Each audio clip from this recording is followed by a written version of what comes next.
Bonjour, cette vidéo fait partie de la révision du chapitre Réduction des endomorphismes et des matrices carrées pour les étudiants des classes deuxième année du cycle préparatoire et de la licence fondamentale en mathématiques. Dans cette vidéo, on va voir les propriétés d'une matrice compagnon, son déterminant, son rang, les dimensions du sous-space propre, ainsi que son polynôme caractéristique et son spectre. On considère la matrice A suivante. C'est une matrice d'ordre n dont la dernière colonne s'est formée par les coefficients A0, A1 jusqu'à AN-1 qui sont des scalaires de K et toujours sous la diagonale on a dit 1 et le reste des coefficients dit 0. Cette matrice est appelée la matrice compagnon du polynôme Q est égal à xn moins x à la puissance n moins an moins 1, x à la puissance n moins 1, ainsi de suite, moins a1 fois x moins a0. Ceci car son polynôme caractéristique coïncide avec le polynôme q. Calculons maintenant son déterminant. Dans la matrice A, la première ligne s'est formée par des zéros sauf le dernier coefficient qui est égal à A0. Donc, il suffit de faire un développement par rapport à la première ligne.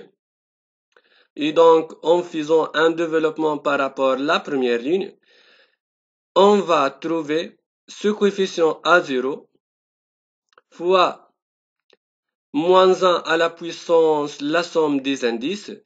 Et si nous sommes à la première ligne et la énième colonne, donc c'est moins 1 à la puissance 1 plus n fois A0 fois le mineur correspondant. Le mineur correspondant, c'est le déterminant obtenu en supprimant la première ligne et la dernière colonne, c'est-à-dire la ligne et la colonne qui contient le coefficient A0. Ce mineur donc contient D1 sur sa diagonale et le reste de ces coefficients ce sont des zéros, c'est-à-dire on obtient le déterminant de la matrice unité qui est d'ordre n-1. Donc le déterminant de A est égal à moins 1 à la puissance 1 plus n fois A0 fois le déterminant de la matrice unité d'ordre n-1 qui est égal à bien sûr 1. Donc, c'est moins 1 à la puissance 1 plus n fois A0. Maintenant, on considère un scalaire lambda de K. On va calculer le rang de la matrice A moins lambda et n. A moins lambda et n, c'est la matrice obtenue en ajoutant moins lambda sur la diagonale de A. Et dans cette matrice, on voit que en supprimant la première ligne qui contient moins lambda 0, 0, ainsi de suite jusqu'à A0, en supprimant cette ligne, la matrice extraite qui reste, donc sa première ligne commence par 1, la suivante, la deuxième ligne 0, puis 1, et toujours la ligne qui suit contient plus strictement des zéros que la ligne précédente. Donc, on dit que la matrice extraite en supprimant la première ligne, c'est une matrice échelonnée en ligne. Et dans une matrice échelonnée en ligne, le rang c'est le nombre des lignes non nulles. Et c'est dans la matrice extraite qui contient n lignes et qui sont tous non nuls.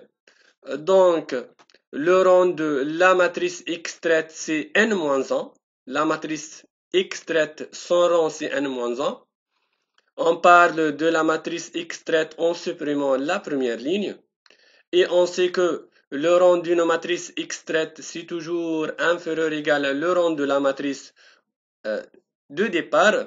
Et de cela, on obtient que le rang de A moins lambda et n supérieur ou égal à n moins 1.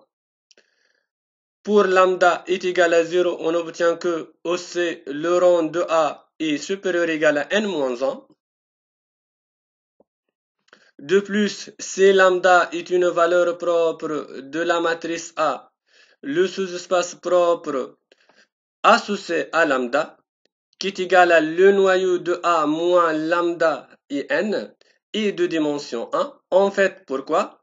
Car un sous-espace propre est toujours de dimension supérieure ou égale à 1. Donc, la dimension du sous-espace propre associé à lambda est supérieure ou égale à 1. Et d'autre part, d'après le théorème de rang, le rang de A moins lambda et n plus la dimension du sous-espace propre associé à lambda est égal à l'ordre de la matrice qui est égal à n. Et donc, et puisque rang de A moins lambda et n est supérieur ou égal à n moins 1, on obtient que la dimension de ce espace propre associé à lambda est inférieure ou égal à 1. Inférieur ou égal à 1 est supérieur ou égal à 1. Donc, forcément, la dimension de ce espace propre associé à lambda est égale à 1. Et ceci est vrai pour n'importe quelle valeur propre lambda de A.